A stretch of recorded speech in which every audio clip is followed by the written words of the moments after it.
ऊपर से उसको डिस्कस। मैनिफेस्ट फंक्शन देखते हैं। मैनिफेस्ट फंक्शन और लेटेंट फंक्शन दोनों काम जिक्र कर चुके कि what are manifest functions.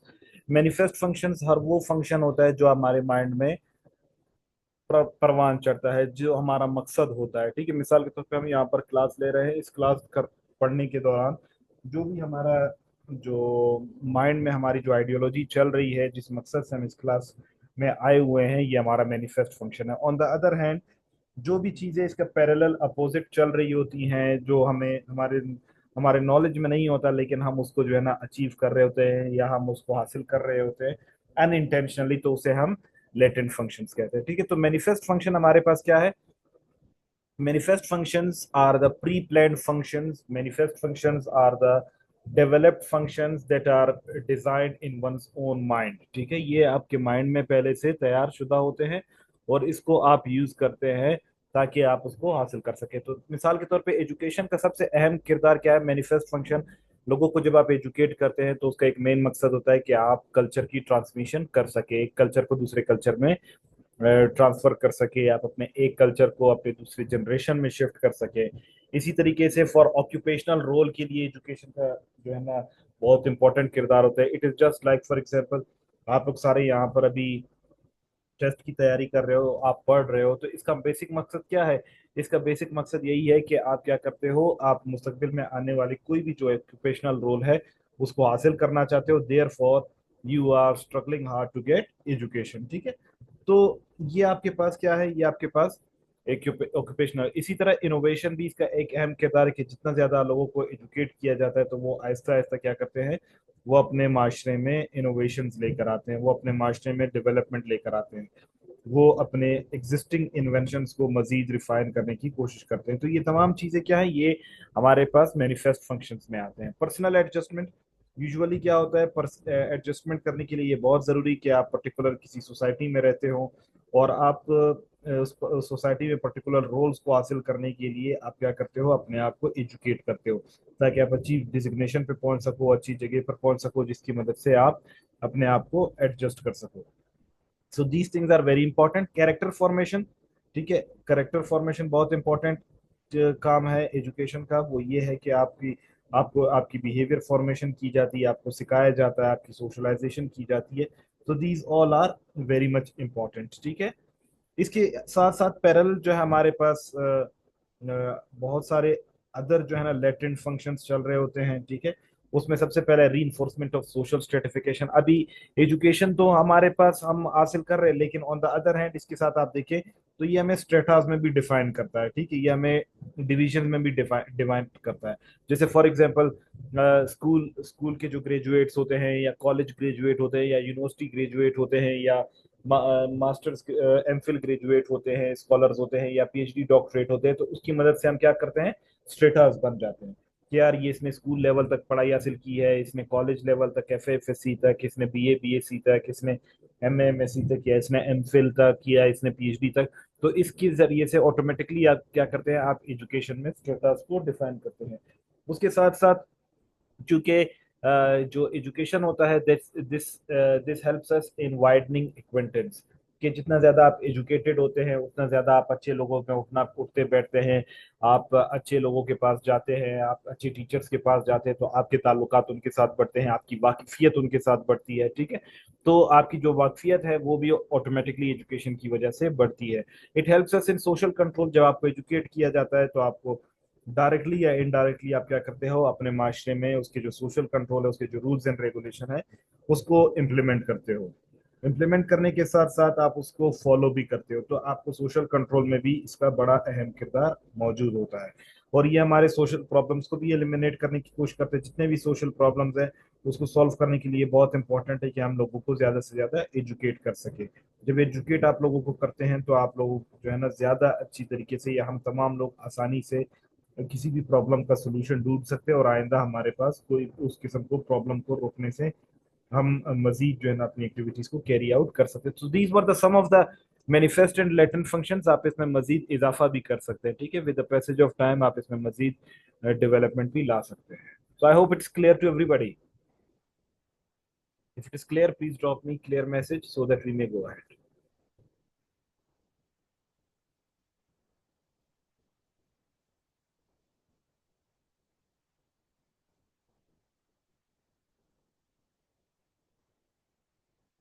Okay, so right now we should be moving towards the economic institution. ये लास्ट हमारा institution है. Economic institution, it is framed for basic economic needs to survive. Food, clothing and shelter. इसका basic काम क्या होता है? इसका basic काम ये होता है कि ये हमारी इकोनॉमिक नीड्स को पूरा कर सके, माशी नीड्स को पूरा कर सके, जिसकी मदद से हम अपने सर्वाइवल को इंश्योर कर सकते हैं. जिस मिसाल के तौर पे इसकी बुनियाद पर हम अपने लिए फूड्स का बंदोबस्त कर सकते हैं, हम क्लॉथिंग का बंदोबस्त कर सकते हैं, हम शेल्टर का बंदोबस्त कर सकते हैं. Economic activities change time to time and methods of organizing has changed. जो इकोनॉमिक एक्टिविटीज होती हैं वो with the passage of time change होती रहती हैं. ठीक है, आपकी जो इकोनॉमी जनरेट करने का जो मैकेनिज्म है वो चेंज होता रहता है. आपके इनकम के सोर्सेज चेंज हो रहे होते हैं. मिसाल के तौर पे आप जो है ना, फॉर एग्जांपल स्टूडेंट लाइफ में आप अकेडमी में पढ़ाकर या होम ट्यूशंस पढ़ाकर या स्कूल में कोई प्राइवेट स्कूल में टीचिंग करके आप क्या करते हो? आप इनकम जनरेट करते हो. फिर आपकी अपॉइंटमेंट हो जाती है, आप ऑफिसर्स लग जाते हो, तो आपकी इकोनॉमिक एक्टिविटीज चेंज हो जाती है. या फिर आप कोई बिजनेस में चले जाते हो तो आपकी बिजनेस की एक्टिविटीज चेंज हो जाती हैं. तो इसी तरीके से हम देखते हैं, जैसे हमने एवोल्यूशन ऑफ सोसाइटी को पढ़ा, तो हमारी जो इकोनॉमिक इंस्टीट्यूट्स थे, हमारे जो तमाम जो बेसिक इंस्टीट्यूट्स थे, उन सब के मैकेनिज्म चेंज हुए. और उस मैकेनिज्म के चेंज होने की वजह से क्या हुआ? हमारे इकोनॉमिक एक्टिविटीज चेंज हुए. इसकी सिंपल मिसाल ये ले लें, जैसे आजकल हमारे माशरे में जो क्रिप्टो करेंसी है उसका ट्रेंड बहुत बढ़ चुका है, ऑनलाइन बिजनेसेस का कारोबार बहुत बढ़ चुका है, अच्छा ट्रेडिंग का जो है ना मैकेनिज्म बहुत बढ़ चुका है. तो ये हमारी इकोनॉमिक एक्टिविटीज क्या हो रही है? ये चेंज हो रही है. किस तरीके से एक वक्त में बार्टर सिस्टम इंट्रोड्यूस करवाया गया, barter system, things for the things. कुछ चीजें जो है ना, मिसाल के तौर पर हंटिंग एंड गैदरिंग में या हॉर्टिकल्चरल एंड पेस्टोरल में हमने पढ़ा कि लोग जो है ना कुछ गंदम या अनाज जो है ना वो पेस्टोरल वालों को दे देते थे और उनके बदले में उनसे डेयरी प्रोडक्ट ले लिया करते थे. ठीक है, तो इसी तरह आज भी हमारे बॉर्डरिंग एरियाज में कहीं पर बार्टर सिस्टम चल रहा होता है. तो फिर उसके बाद जो है ना करेंसी वजूद में आई. तो आज हम देखते हैं डिजिटल करेंसी हमारे पास आ चुकी है. तो ये तमाम चीजें, इकोनॉमिक एक्टिविटीज हमारी चेंज होती रहती हैं. ठीक है, और उसको मैकेनिज्म, उसको चलाने का तरीका भी चेंज होता रहता है. जैसे आज कंप्यूटर और मोबाइल फोन्स पर आप करोड़ों का कारोबार कर सकते हैं. The effectiveness of economic institution is reflected in the living standard of people. ये ऑटोमेटिक है कि जितना आपका इकोनॉमिक इंस्टीट्यूशन डेवलप होगा, जितना आपकी इकोनॉमिक ग्रोथ अच्छी होगी, जितना आप इकोनॉमिक वेल इस्टेब्लिश्ड होंगे, आपका लाइफस्टाइल उतना ही इम्प्रूव्ड होगा. आपके लाइफस्टाइल से, आपके लिविंग स्टैंडर्ड से लोगों को पता चल जाएगा, या लोग अंदाजा लगा सकते हैं कि whether you are living a good economic life और you are living a bad economic life. ठीक है, economic institution is the set of norms relating to production, distribution and goods of services. इसका अहम काम क्या है? इकोनॉमिक इंस्टीट्यूशन का सबसे अहम पिलर क्या है? वो है production and distribution of good and services. ये गुड्स एंड सर्विसेज को इंडस्ट्रीज में प्रोड्यूस करता है. ठीक है, उसको पर्टिकुलरली डिस्ट्रीब्यूट करता है, उसकी कंज्यूमिंग पावर को चेक करता है, तो उसी के मुताबिक वो उसको प्रोड्यूस करता है और डिस्ट्रीब्यूट करता है. तो ये तमाम इकोनॉमिक इंस्टीट्यूशन के काम है. अच्छा, ये हमारे इसके साथ साथ economic growth and development has changed all the patterns of living and material culture too. जितना आपका मटेरियल कल्चर होता है, या वो भी तमाम अल्टीमेटली आपके इकोनॉमिक इंस्टीट्यूट की डेवलप होने की वजह से होता है. मिसाल के तौर पर अगर आपके पास पैसा बहुत है, तो हम देखते हैं कि किस तरीके से हमारे पास जो है ना एक एग्रीकल्चरल सोसाइटी से इंडस्ट्रियल सोसाइटी की तरफ, फ्यूडलिस्टिक सोसाइटी की तरफ, फिर कैपिटलिस्ट सोसाइटी की तरफ हमारी सोसाइटी ने एवोल्यूशन का प्रोसेस गुजारा. इसी तरह हम देखते हैं कि कहाँ एक वक्त था जब तमाम कच्चे घर जो है ना आबाद हुआ करते थे, लोग जो है ना कच्चे घर बनाया करते थे. आज हम देखते हैं कि हमारी बिल्डिंग जो है ना एक से एक बड़ी बिल्डिंग बन गई है. तो हमारी इकोनॉमिक एक्टिविटी की वजह से हमारे तमाम मटेरियल कल्चर जो है ना वो प्रमोट हो चुका है. ठीक है, वो मजीद डेवलप कर चुका है. अगर इसकी डेफिनेशन को देखें तो इस डेफिनेशन में तमाम चीजें सम अप हो जाती हैं. Economic institution deals with production, distribution, exchange and consumption of the goods and services. कि इकोनॉमिक इंस्टीट्यूशन प्रोडक्शन को डील करता है, उसकी डिस्ट्रीब्यूशन को डील करता है, उसका एक्सचेंज को डील करता है, या कंजम्पशन को डील करता है. तमाम गुड्स एंड सर्विसेज, गुड्स वो तमाम चीजें जो कि आपके फैक्ट्रीज में बनाई जाती हैं, जो कि आपके इदारों में बनाई जाती हैं, और सर्विसेज वो है जो कि नौकरियां में और आप कर रहे होते हैं, अपनी जो सर्विसेज या खिदमात जो सर अंजाम दे रहे होते हैं. तो कहाँ पर इसको प्रोड्यूस करना चाहिए, कहाँ डिस्ट्रीब्यूट करना चाहिए, किसके साथ एक्सचेंज करना चाहिए, कहाँ पर ये कंज्यूम हो रहा है, इन सब का मैकेनिज्म को बराबर कर तौर पर चलाने के लिए हम क्या करते हैं? इकोनॉमिक इंस्टीट्यूट को कंजम्पशन मीन्स इस्तेमाल करना. आप मिसाल के तौर पे आज एक आईफोन बनता है, चाइना में बनता है या पाकिस्तान में बनता है, तो उसकी कंजम्पशन को देखा जाता है कि यार आया यहाँ पर ये हमने 50 बनाए हैं, 100 लोग इसको कंज्यूम करना चाह रहे हैं, तो फिर आप 100 लोगों के लिए कंज्यूम करते हो। ठीक है, तो आप प्रोडक्शन, डिस्ट्रीब्यूशन, एक्सचेंज और कंजम्पशन, इन तमाम चीजों को इकोनॉमिक इंस्टीट्यूशन में अपने सामने लेकर आते हैं। Then we got characteristics of economy. What are the characteristics of economy?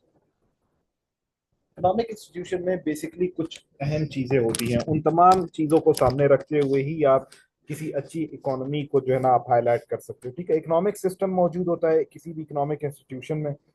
It is based on ideology and system to control over and use of capital, goods and services. ठीक है, इसका काम क्या होता है, इकोनॉमिक सिस्टम का काम क्या होता है, ये एक ऐसी आइडियोलॉजी पर या एक ऐसे सिस्टम पर बेस करता है जिसका काम क्या होता है कि ये गुड्स एंड सर्विसेज को कंट्रोल करेगा। जो कि भी कैपिटल, जो भी इनकम, जो भी रेवेन्यू मुल्क में जनरेट होता है, चाहे वो गवर्नमेंट की तरफ से होता है, चाहे वो प्राइवेट ऑर्गेनाइजेशंस की तरफ से होता है, इन सब को चलाने का, इन सबको मैकेनिकल तरीके से अरेंज करने का, इन सब को जो है ना फैसिलिटेट करने का काम इकोनॉमिक इंस्टीट्यूशन का होता है।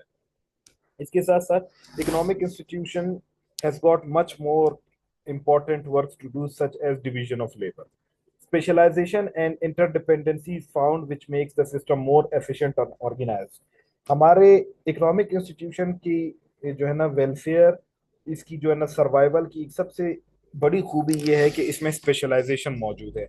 हर किसी का एक स्पेशलाइज्ड टास्क मौजूद है, हर बंदे का एक एक्सपीरियंस्ड जो है ना फंक्शन मौजूद है, उसका अपना एक डिसिप्लिन मौजूद है। तो उस स्पेशलाइजेशन की वजह से every person is dependent over another. जैसे डॉक्टर है, अगर एक इंजीनियर है, इंजीनियर ठीक है वो अच्छा खासा फाइनेंस जमा कर रहा होता है, लेकिन अगर उसके बच्चे बीमार होते हैं so is dependent on doctor. ठीक है, तो वो क्या करता है, पैसों की रोलिंग चल रही होती है। मिसाल के तौर पे आप जाते हो एक तंदूर से रोटी खरीदते हो, रोटी वाला जो है ना बाजार से मिसाल के तौर पे आटा खरीदता है। जब आटा खरीदता है तो वो पैसे किसान के पास जाते हैं, किसान फिर दुकान से अपने लिए राशन खरीदता है। ठीक है, और इसी तरीके से गवर्नमेंट को टैक्स जा रहे होते हैं। तो ये क्या होता है, division of labour is more important, और इसकी वजह से स्पेशलाइजेशन और इंटरडिपेंडेंसी होती है, जिससे हमारे इस ये खूबसूरती है इस पूरे मैकेनिज्म की कि आप अगर मार्केट में 10 रुपए भी खर्च करते हो तो वो सारा 10 रुपए जो है ना सर्कुलेशन के प्रोसेस से गुजरता है। प्रोडक्शन एंड डिस्ट्रीब्यूशन का काम इसका बहुत इंपॉर्टेंट होता है, formal and informal wages along with prices, कि किस तरीके से आपने कौन सी चीज को प्रोड्यूस करना है, कितना कम प्रोड्यूस करना है, कितना ज्यादा प्रोड्यूस करना है, कितना खरीदना है, कितना नहीं खरीदना है, कितनी प्राइसेस आपने रखनी है, कितनी नहीं रखनी। मिसाल के तौर पर 2-3 दिन पहले सोशल मीडिया पे एक बड़ा ट्रेंड चला कि रोटी की कीमत जो है ना वो कम होनी चाहिए, एज फ्लावर की जो प्राइसेस है वो कम हो चुकी है। ठीक है, तो वो हमारे पास जब आटे की कीमत कम हो चुकी है तो एज अ रिजल्ट क्या हुआ, रोटी की कीमतों में भी कमी देखने को मिली। तो आज हमें पता चला, आज जो कैबिनेट की मीटिंग हुई सीएम की और बाकी मिनिस्टर्स की, उसमें एक डिसीजन लिया गया कि हम आने वाले कुछ अरसे के लिए हम गंदुम नहीं खरीदेंगे। वो इस वजह से क्योंकि ऑलरेडी गंदम मौजूद है, तो ये क्या हुआ, ये बचत हो रही है। ठीक है, और कीमतें कम हो रही हैं, बेकरी आइटम्स की कीमतें कम हो रही है। तो ये प्रोडक्शन और डिस्ट्रीब्यूशन और प्राइसेस की management every now and then जो मार्केट में आती है वो इकोनॉमिक इंस्टीट्यूशन की तरफ से आती है। इकोनॉमिक ऑर्गेनाइजेशन मौजूद होते हैं, हर सोसाइटी में मौजूद होते हैं, चाहे वो प्रिमिटिव हो, चाहे वो एग्रेरियन हो, एग्रीकल्चर बेस्ड हो, इंडस्ट्रियल सोसाइटी हो। It also assigns different roles and statuses and promotes trust, partnership, business and trade. इसमें मुख्तलिफ ऑर्गेनाइजेशन मौजूद होती हैं, हर माशरे में मौजूद रही हैं। इसकी मदद से लोगों को मुख्तलिफ स्टेटसेस असाइन होते हैं, मुख्तलिफ रोल्स असाइन होते हैं, जिसके मुताबिक वो अपना काम करते हैं। इसकी वजह से लोगों में जो है ना एतमाद बढ़ता है, जिससे वो पार्टनरशिप डेवलप करते हैं, बिजनेसेस डेवलप करते हैं, ट्रेड। इसकी सिंपल मिसाल ले लें, जैसे पाकिस्तान और चाइना आपस में एक दूसरे के साथ ट्रेड कर रहे हैं, या सी पैक में $66 बिलियन जो है ना चाइना इन्वेस्ट कर रहा है, तो वो इसी वजह से कि वो इकोनॉमिक एक्टिविटी देख रहा है कि उसको बाद में अगर वो सी पैक बनाता है तो उसकी इकोनॉमी बहुत ज्यादा फ्लोरिश कर सकती है। तो इस वजह से वो 66 बिलियन जो है ना वो यहाँ पर इन्वेस्ट कर रहा है। तो ये चीजें बहुत इंपॉर्टेंट होती हैं। इसकी वजह से आपके जो कंट्रीज होते हैं उनके आपस में रिलेशनशिप्स डेवलप होते हैं, आपके ट्रेड्स फ्लोरिश करते हैं, आपके क्रॉस कल्चरल एक्सचेंज प्रोग्राम्स होते हैं जिसमें लोग एक दूसरे के साथ जिंदगी गुजारते हैं और डेवलपमेंट लेकर आते हैं। इसके साथ साथ इकोनॉमिक इंस्टीट्यूशन की वजह से टेक्नोलॉजिकल एडवांसमेंट भी आती है। आप मुख्तलिफ इंपोर्ट एंड एक्सपोर्ट जो है ना बिजनेसेस करते हैं, जिसकी वजह से मिसाल के तौर पे आपकी दुनिया की चीजें जो है ना आपके चाइना से आ रही हैं, इंपोर्ट हो रही हैं, इसी तरह एक्सपोर्ट हो रही हैं। तो इसकी वजह से हमारे पास development of technology is also found. So I hope the characteristics of economy is clear to everybody. If it is not, please drop me your question. Consumption का मतलब है इस्तेमाल करना। Clear to everybody?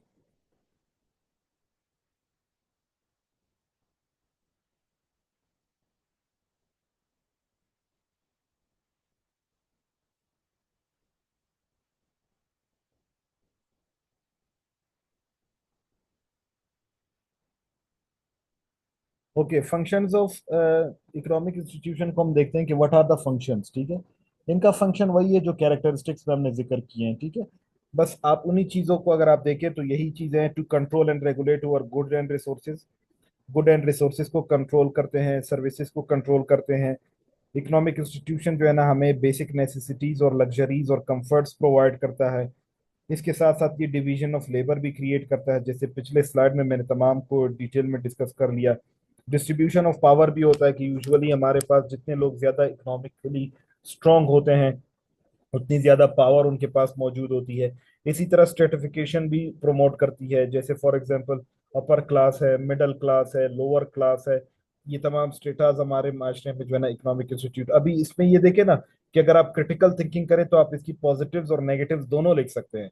अभी ये चीजें जो हैं नेसेसिटीज एंड लग्जरीज को आप नेगेटिव में भी ले जा सकते हैं कि यार लोग बहुत ज्यादा लग्जरीज और कंफर्ट्स को इस्तेमाल करना शुरू कर देते हैं और एज अ रिजल्ट जो है ना वो फिर तमाम अकॉर्डिंग टू इब्न खल्दून फिर वो डिके यानी फॉल के तरफ चले जाते हैं। डिवीजन ऑफ लेबर की भी बात कर लेते हैं कि डिवीजन ऑफ लेबर की वजह से यूनिटी क्रिएट नहीं हो सकती। डिवीजन ऑफ पावर की वजह से जो है ना लोग एक एक दूसरे पर ट्रस्ट डेवलप नहीं कर सकते।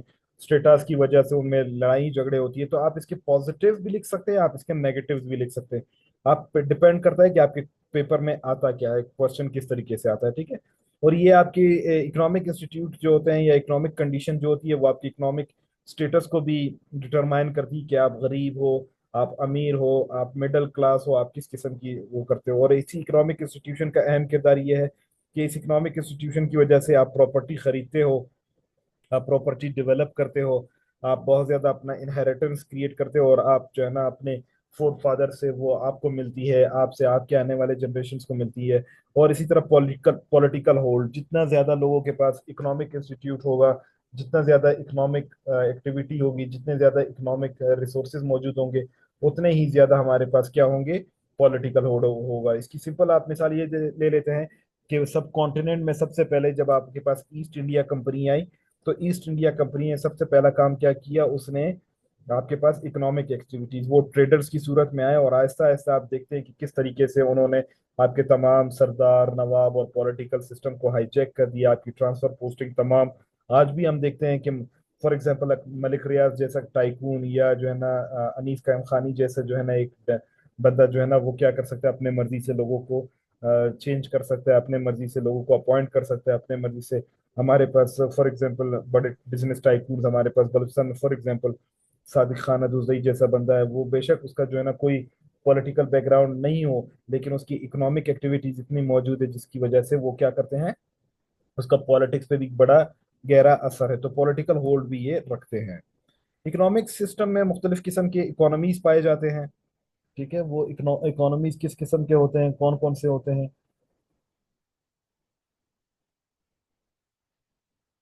फंक्शंस, कैरेक्टरिस्टिक्स, ये तमाम एक ही है। ठीक है, इंपॉर्टेंस, सिग्निफिकेंस आप सब एक ही किस्म में लिख सकते हो।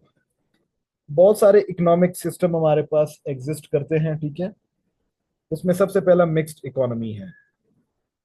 मिक्स्ड इकोनॉमी क्या है कि ये not completely capitalist exist today, government private property, direction from the government. देखिए मिक्स्ड इकोनॉमी क्या होती है, मिक्स्ड इकोनॉमी ऐसी इकोनॉमी होती है जिसमें प्योरली जो है ना आपके कैपिटलिस्ट नहीं होते हैं। अभी कैपिटलिज्म क्या है, कैपिटलिज्म को अगर मैं डिफाइन करूं कि capitalism is an economic system, capitalism is an economic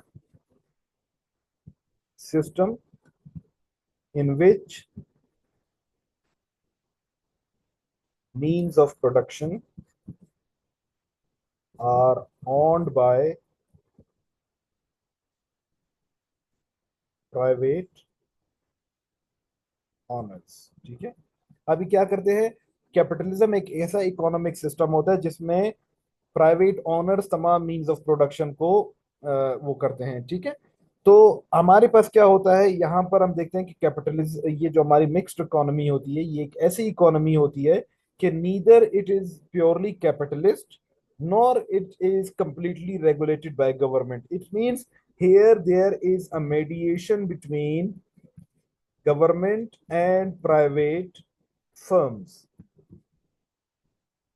अभी आपने देखा होगा गवर्नमेंट इदारों में जो है ना, आजकल ये एक प्रपोजल नया वो हो रहा है कि आप चौकीदार की पोस्टें, नायब कासिद की पोस्टें, इन सबको खत्म कर दें, और आपके जो प्राइवेट जो सिक्योरिटी के इदारे होते हैं, जैसे आपने देखा होगा बैंक्स में सिक्योरिटी गार्ड्स मौजूद होते हैं, उन तरह से आप 10-10 हज़ार पे, 15-15 हज़ार पे लोगों को अपॉइंट करें, जिससे आपका इकोनॉमी भी मजबूत होगी, जिस तरह आपके पास है पैसा भी वो होगा, और लोग अच्छी तरीके से काम भी कर सकेंगे। सरकारी में आपको पता होगा लोग अच्छी तरीके से काम नहीं करते। ठीक है, और लेकिन यहाँ को इसको पूरा रेगुलेट करने के लिए जो पॉलिसी दी जाती है, that policy is framed by government.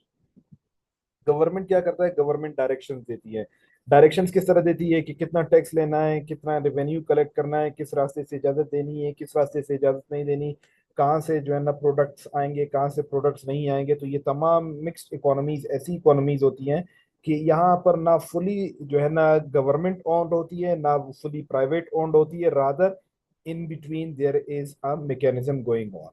फिर हमारे पास कम्युनिस्ट सोसाइटी है या कम्युनिस्ट इकोनॉमीज हैं।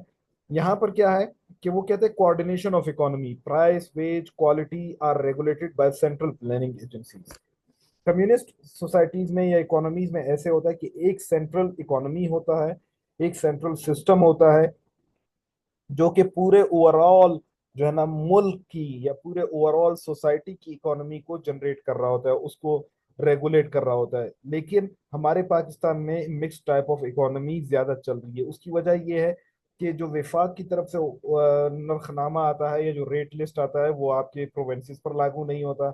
प्रोवेंसेस में मिसाल के तौर पे हर सिटी का जो डिप्टी कमिश्नर होता है वो अलहदा रेट लिस्ट इशू करता है। तो हमारे पास क्या होता है कि हर जगह पर सेंट्रल प्लानिंग एजेंसी जो है ना वो मिसाल के तौर पर एग्जिस्ट नहीं करती। ठीक है, जिसकी वजह से हम हमारे प्राइसेस में फ्लक्चुएशन देखने को मिल रही है। तो कम्युनिस्ट इकोनॉमीज ऐसी इकोनॉमीज होती है जिसमें एक सेंट्रल बॉडी सिस्टम होता है, और वो पूरे ओवरऑल इकोनॉमी को, लोगों की जो है ना तनख्वाहों को, लोगों की कीमतों को, उसकी क्वालिटी को मैनेज करने का काम सब एक ही इदारे के पास होता है। एंड देन फैसिस्ट इकोनॉमी या fascist society, one party dictatorship organized by charismatic leaders, rules of fascist society, जिसको हम फाशिज्म कहते हैं। ठीक है, कि एक पार्टी होता है या एक शख्स होता है जिसके पास इतने इख्तियारात मौजूद होते हैं कि वो पूरे सोसाइटी के तमाम चीजों को रेगुलेट करने का हकदार होता है। Private ownership of business is tolerated but with limited freedom. Private businesses लोगों को दी जाती है, इजाजत दी जाती है, लेकिन उनको थोड़ी सी आज़ादी दी जाती है, उनको हमेशा रेगुलेट किया जाता है। All private interest are subordinated to state, मतलब यहाँ पर तमाम जो प्राइवेट इंस्टीट्यूट्स होते हैं वो तमाम स्टेट के अंदर अंडर होते हैं। अच्छा, यहाँ पर एक और टर्म आप लोग याद रखें, ये अक्सर इसका स्पेलिंग चेक कर लेना। ठीक है, लेजिस फेयर इकोनॉमी, स्पेलिंग इसकी जरा चेक कीजिएगा। लेजिस फेयर इकोनॉमी या लेजिस फेयर जो है ना एक सिस्टम, एक ऐसा सिस्टम होता है जिसमें स्टेट का कोई कंट्रोल नहीं होता, जिसमें स्टेट का कोई से नहीं होता। ठीक है, जिसमें स्टेट बस जो है ना वो डमी के तौर पर मौजूद होती है, लेकिन इस इकोनॉमी में, इस किस्म की डेवलपमेंट में इसका कोई किरदार नहीं होता। ठीक है, वो उसमें मार्केट में कोई इसका इन्फ्लुएंस नहीं होता। हर कोई अपने मर्जी से, अपने मुताबिक जो है ना वो इसको रेगुलेट कर सकता है। So I hope economic institution is clear to everybody. If it is not clear, you may ask me questions, please. Over to you all.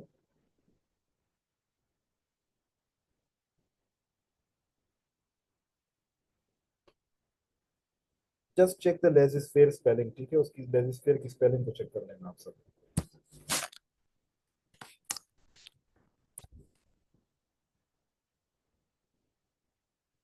Yes, fascism Japan में आप जाकर देख लो, नॉर्थ कोरिया में आप जाकर देख लो। ठीक है, ये तमाम चीजें मौजूद है। यहाँ पर ये होता है कि एक पार्टी होता है ठीक है, या कुछ लोग होते हैं, पर्टिकुलर लोग होते हैं, उनके दरमियान वो जो है ना तमाम प्राइवेट, जैसे मिसाल के तौर पर इन सम सेंस, ठीक है, आप देखते हैं कि यहाँ पर पाकिस्तान में भी कुछ लोग हैं जो कि तमाम जो इकोनॉमिक एक्टिविटीज है उनको कंट्रोल करते हैं, लेकिन यूजुअली फाशिज्म में ये होता है कि आपके पास एक पार्टी होती है या कुछ खास लोग होते हैं और वो तमाम बिजनेसेस पर जो है ना उनकी इजारादारी कायम होती है। जैसे फाशिज्म यहाँ पर आप इसको फिर इस तरह कह सकते हैं कि आप इसको वन पार्टी से निकाल कर कुछ लोगों तक महदूद कर सकते हैं, जैसे शरीफ फैमिली है, जैसे जरदारी फैमिली है। तो ये तमाम क्या है, ये तमाम पॉलिटिकल स्टेट्स पर इन सब पर इनका कंट्रोल है। अच्छा, बिजनेसेस पे इन्हीं का कंट्रोल है, तो आप उस सूरत में फिर पाकिस्तान को आप फैसिस्ट सोसाइटी या फाशिस्ट सोसाइटी कह सकते हैं। लेजिस्लेयर इकोनॉमी ये ज्यादातर एनार्की की सूरत में होता है, ठीक है। जिस मुल्क में फॉर एग्जांपल जैसे मैंने थोड़ी देर पहले आपके साथ श्रीलंका का जिक्र किया, तो श्रीलंका में जैसे ही गवर्नमेंट का जो पॉलिसी थी वो नाकाम हो गई, तो फिर सरकार ने अपने तमाम हाथ हर जगह से खींच लिए, हर किसी को अपनी जो है ना सोसाइटी अपने इकोनॉमी खुद जनरेट करने की वो कर दी। इसी तरह एक वक्त में अफगानिस्तान में यही कंडीशन मौजूद थी, तो इसको हम लेजिस्लेयर कहते हैं। Yes, you all can link, ठीक है। कार्ल मार्क्स की इकोनॉमिक सिस्टम को अगर आप लिंक नहीं करेंगे डिवीजन ऑफ लेबर में, स्पेशलाइजेशन में, कंफ्लिक्ट में, हम इन सब का जिक्र कर सकते हैं, ठीक है। Clear to everybody?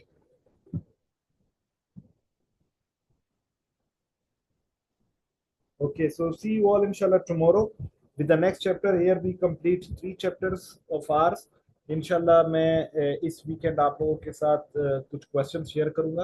आप उन क्वेश्चंस को सॉल्व कीजिएगा रिटर्न में, ताकि आपके मॉक पेपर को चेक किया जा सके और पता चल सके क्या क्या आपकी स्ट्रेंथ्स है और क्या आपकी वीकनेसेस है, और फिर उस पर मजीद काम हम करेंगे, ठीक है। तो इंशाल्लाह सी यू ऑल इंशाल्लाह टुमारो। टिल दैट, अल्लाह ने